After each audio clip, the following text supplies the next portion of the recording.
I've had 2 red arrows in the last 2 game weeks, but you guys know how it goes. The harder we fall, the higher we rise, and you know I'm coming back even stronger. Welcome back to another video. Make sure you like and subscribe, and let's get right into it. Game week 10 was not great to say the least. We didn't have many returns in the team and we got a small red arrow. The last 2 red arrows I've got have both been quite small, to be fair.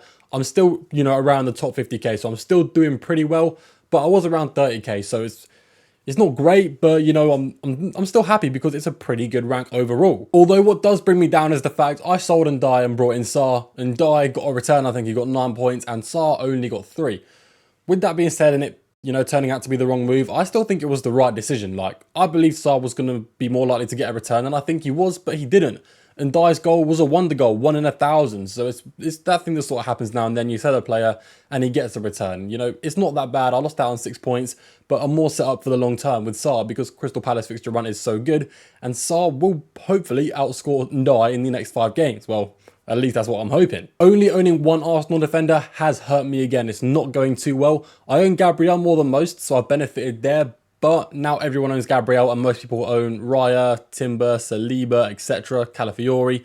And every time Arsenal keep a clean sheet now, it hurts me. A Gabriel goal involvement is great, but it doesn't help me too much, because everyone's got Gabriel. So Arsenal defence is kind of hurting me a little bit. Voltemada has blanked twice. He played only 45 minutes in game week 10, which shocked me because he's been getting regular game time and he's been playing well. And that first half substitution, well, not first half substitution, the half-time substitution, confused me. It's not like he played bad or anything. It's not like he had a big chance to miss. I think Newcastle just needed something new, so Eddie Howe switched it up. I'm not too worried about his minutes going forward, but if his form keeps up like this, by the time he plays Man City, I might have to get rid of him. As for Mateta and Munoz, well, Mateta got the same amount of points as the guy I sold him for, so didn't really benefit there, but once again, I've set myself up more for the long term. With that being said, João Pedro has an amazing fixture next game week, and he could very well return again. As for Munoz, that is the one transfer that did go well. I sold Porro, I got a clean sheet for Munoz, it gave me an extra, 4 points. So overall, the transfers negatively affected me. But I had so many free transfers to use, and I believe Crystal Palace were the best team to target, and I still believe they are the best team to target. So I'm doubling down. I'm happy with the moves I've made. They didn't work out last week, but I am sure they will work out this game week. And to all of you who told me I was a fool for starting King over Semenyo, well, look who's laughing now. That extra 1 point did almost nothing for me, but I get to say I told you so. Alright, game week 10. In goal, we got Sanchez, who I normally say bad things about. I just don't want to waste a goalkeeper transfer, so I keep him in there. But they held it down against Spurs, and he somehow kept a clean sheet, and now they're playing home to Wolves. By far the worst team in the league. If Sanchez was to ever keep a clean sheet, it would be now. So hopefully Sanchez pulls through and gets me the points I need, because he's a big differential. No one else wants to own Sanchez, and I don't blame them. The second I get a chance to, he's gone out my team. No questions asked. It's just, I've got bigger moves to make. I've got bigger fish to fry. And with Sanchez playing home to Wolves and away to Burnley, he doesn't need to go for the next couple game weeks. He's safe right where he is. Then we go into defence. We have once again gone with a single Arsenal defender, and I'm going to explain why when I talk about my other defenders. It's just Gabriel, while he's going to hold it down and Arsenal will probably keep a clean sheet, I can't go for Timber or Saliba because they're either too expensive or I'll have to sell Munoz. Both options I do not want to commit to, so the way my team lines up right now, I can't get a second Arsenal defender, and I'm okay with that. It may hurt me, I know that, but that's just how my team is structured right now. As for Munoz, I kind of just explained why. I think he's the best defender in the game to own alongside Gabriel. I think he's a higher priority than Timber, Saliba, Calafiori, all of them. His upside is just way too high. He gets 0.3 expected goal involvements per 90. For a defender costing under 6 million, that is ridiculous.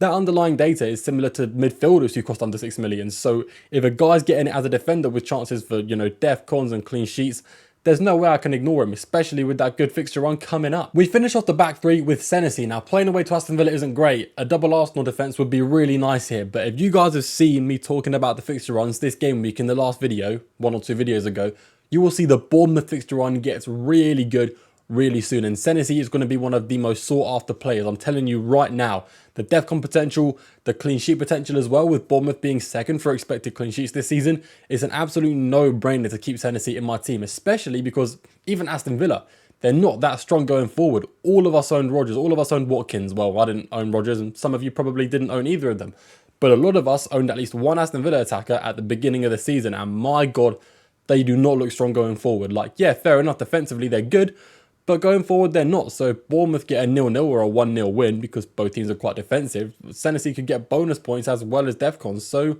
yeah, Senesi, very happy to keep in my team for now and for long term. Going into the midfield, double Manchester United attack, we will start with Bruno Fernandes. Now, out of Bruno and Mbeumo, I have no idea who's more likely to return. Obviously, Bruno's got penalties, but when he takes a penalty, he's probably going to miss again because what the hell has he been on this season?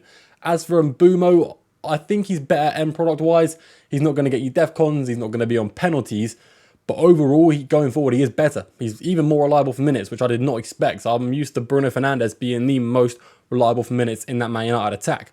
But nowadays, he's in the midfield, and instead of playing the full 90, he's playing about 85, 86 minutes, which, to be fair, is pretty much the exact same. It's very rare that Man United will get a penalty in stoppage time. Playing away to Tottenham is not exactly easy for these guys, is it, But Tottenham aren't on great form, and Tottenham are playing at home, which may sound like, advantage Tottenham, but Spurs have been awful at home this season, so it actually bodes well for United. And a lot of the Spurs fans think United are going to come away from that game with a win, and looking at the odds, the most likely scenario is a Manchester United win. So as a double Man United attacker owner, I'm fairly optimistic going forward that at least one of these players can get a return. Maybe, hopefully, if we're lucky, even both of them. Which is a huge differential if they both return because, while a lot of people own Mbeumo and, quite a few people own Bruno, not many people own both of those players at the same time. So it could be huge for me if they both get a return. Looking at the next midfielder, Semenyo has made it back. He's starting over Joshua King. I don't think anyone is surprised. Well, I don't think Bournemouth are going to score loads, and I do believe Semenyo's expected goals is really dependent on who the striker is, whether it's Evan Nilsson. That's good for Semenyo. If it's Kruppi Jr., that's bad for Semenyo.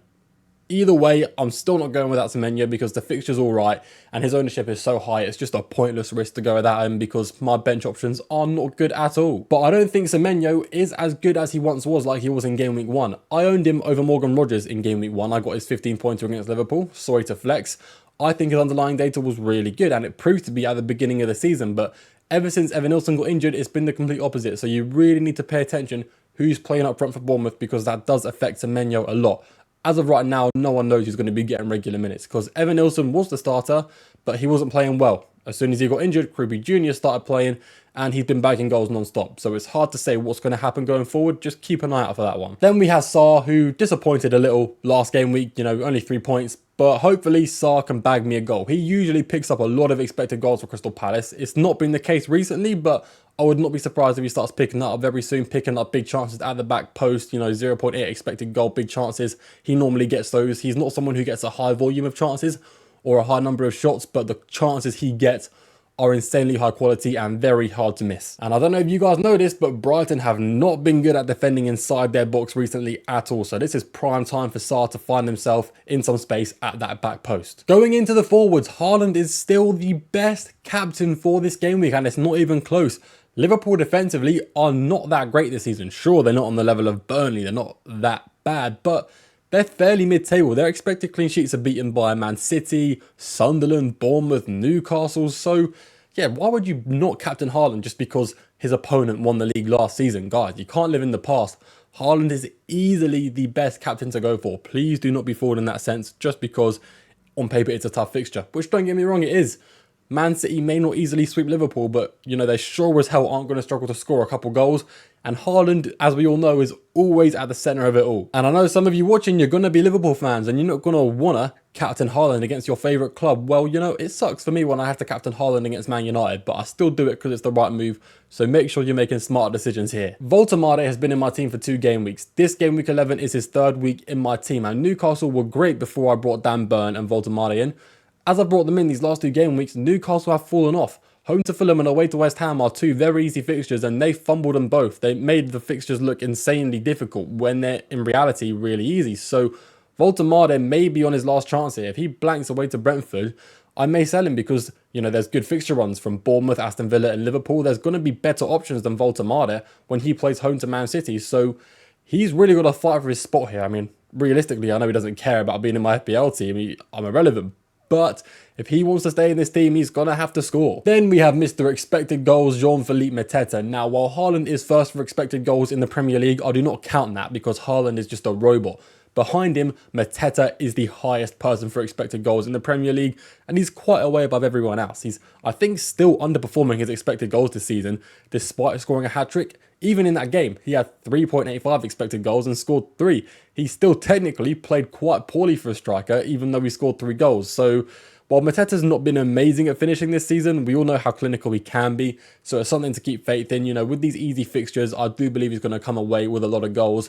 You know, with Crystal Palace being first in the league for expected goals, I just struggle to see how they're not going to put 2 or 3 past Brighton. Looking at the team overall, it doesn't look super strong. You know, some players are playing some tough fixtures, but going into next game week, almost every single one of these players has an insane fixture. They're definitely people I do not want to sell. Anyway, guys, that is it from me. Please let me know down in the comments what transfers you made and who did you captain. And if you did make it this far, you are greatly appreciated. Make sure to like and subscribe. It would help me out. And yeah, I will see you guys all in game week 12.